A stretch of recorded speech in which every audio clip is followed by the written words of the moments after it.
Hi friends, welcome back to my channel. আজকে আমরা যাচ্ছি একটু ঘুরতে। এটা হঠাৎ প্ল্যান বলতে পারো, ভ্যালেন্টাইন ডের প্ল্যানটাই এক্সটেন্ড হচ্ছে।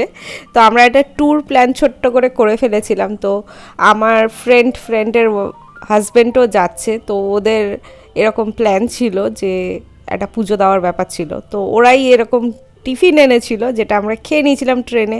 দাদা অনেক কিছু এনেছিল, মানে ওর হাজব্যান্ড, রুটি, তরকারি, চিপস, চকলেট সব কিছু খেয়েছিলাম। আমরা তো কিছু নিয়ে যেতে পারিনি, যাই হোক দাদা নিয়ে এসেছিলো। আর আমরা হোটেল রুমে ঢুকে পড়েছি, এসি তারাপীঠে। তো এই রুমটা আমি একটু তোমাদেরকে দেখিয়ে দিচ্ছি কীরকম। এই রুমটা 1100 মতন নিয়েছিল আমাদেরকে। রুমটা খুব একটা খারাপ নয়, তবে একটু আমার ফিল হয়েছিল যে একটু আলো বাতাস ঢুকলে আর একটু ভালো হতো। তবে এসি ফেসি ছিল, ঠিক আছে, তবে এসি লাগছিল না। ওয়েদারটা অতটাও গরম এখনও হয়নি। আর এদিকে ওয়াশরুম ছিল। তো আমরা রেডি হয়ে গেছি পুজো দিতে যাওয়ার জন্য তারাপীঠে। তো এই শাড়িটা পরেছিলাম এই ব্লাউজটা দিয়ে। তো এই শাড়িটা আমি প্রথম পরলাম, আর ব্লাউজটাও ঠিকঠাকভাবে ফিটিংস করা ছিল না। আমার ফ্রেন্ড মেকআপ আর্টিস্ট, তো ওই সাজিয়ে দিয়েছিল মানে শাড়ি আর ব্লাউজ দিয়ে যেমনভাবে শাড়ি পরতে হয় সেটা পরিয়ে দিয়েছিল। আমি শাড়ি পরতে একদমই পারি না। তো মেকআপটা আমি হালকা পাতলা করে নিয়েছিলাম, খুব একটা টাইম ছিল না। আর এখানে পুজোর জন্য ডালা সাজিয়ে দিচ্ছে পণ্ডিতজি। এবার তোমাদের লাইনের অবস্থা দেখাই।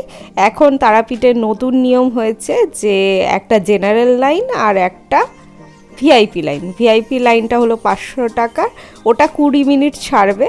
আর তারপরে আমাদের জেনারেল লাইনটা 20 মিনিট ছাড়বে। তো আমরা ভিআইপি লাইনে দাঁড়াইনি, এবারে আমরা জেনারেল লাইনে দাঁড়িয়েছিলাম। তো এখানে দাঁড়িয়ে আমরা নিজেরা গল্প টল্প করছি, কথাটা বলছি যে আমরা আদৌ কি পৌঁছাতে পারবো, 6টায় মন্দির বন্ধ হয়ে যাবে, এরকম একটা কথা চলছিল যে 6টায় মন্দিরটা বন্ধ হয়ে যাবে। 6টার আগে যদি পৌঁছাতে পারি তাহলে পুজোটা তাড়াতাড়ি হয়ে যাবে। তারপরে আমরা একটু এদিক ওদিক শ্মশানগুলো ঘুরবো, মহাশ্মশান। তো এখানে ওরা ডালাফালা নিয়ে দাঁড়িয়ে রয়েছে, দেখতে পাচ্ছ। আমরা কটা দাঁড়িয়ে এখানে ফটো তুলে নিয়েছিলাম। টাইম তো কাটছিল না, লাইনও এগোতে অনেকটা টাইম লাগছিল যেহেতু। আর এই প্ল্যানটা না আমার ফ্রেন্ডেরই ছিল যে আমরা সব শাড়ি পরে যাব, আর বড়েরা পরবে পাঞ্জাবি, ম্যাচিং হবে। তো আমার শাড়ির সাথে ম্যাচিং তো পাঞ্জাবি ওর পিঙ্ক কালারে ওইভাবে ছিল না, তাই এই শাড়ির আঁচলের সাথে ম্যাচিং ওর একটা পাঞ্জাবিও নিয়েছিল। তো যাই হোক, এই ম্যাচিং পরে কয়েকটা ছবি তুলে নিয়েছিলাম।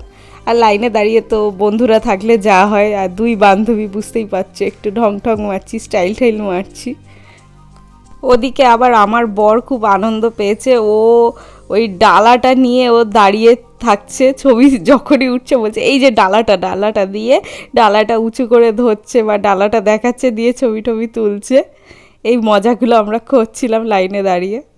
এরপরে আমরা দাঁড়িয়ে গেছিলাম অনেকক্ষণ, 6টায় মন্দির বন্ধ হয়ে গেছিলো। তারপরে 7:20 আবার মন্দির খোলাতে পুজো দিলাম। আর এই পুজো দিয়ে চলে এসেছি একেবারে মহাশ্মশানের দিকে। আর মহাশ্মশানে ভিড় দেখো, বাপ রে বাপ। আর এই ভিড় দেখে আমরা, যেহেতু রাত হয়ে যাচ্ছে, আমরা আর মহাশ্মশানের দিকে যাইনি। আমরা ঠিক করলাম যে আমরা হোটেলে চলে যাই আর একটু গল্প আড্ডা মারি, আর কাল সকালে উঠে আবার বেরিয়ে পড়ার ব্যাপারও আছে যেহেতু।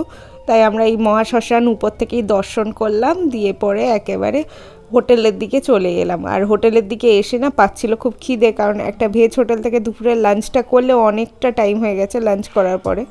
তো আমরা নিয়েছিলাম এখান থেকে সিঙ্গারা, আর আমাদের পাশেই এক জায়গা থেকে আমরা রান্না করিয়ে নিয়েছিলাম, মানে আমাদের হাজব্যান্ডরা গিয়ে রান্না করিয়ে এনেছিল। তো রাতের খাবার ওইটা, আর রাইস হোটেল থেকে নিয়ে নেওয়া হয়েছিল। তো সেই দিয়ে আমরা রাতের ডিনারটা করে আজকে দিনটা শেষ করলাম। দেখা হবে তোমাদের সাথে নেক্সট ব্লগে।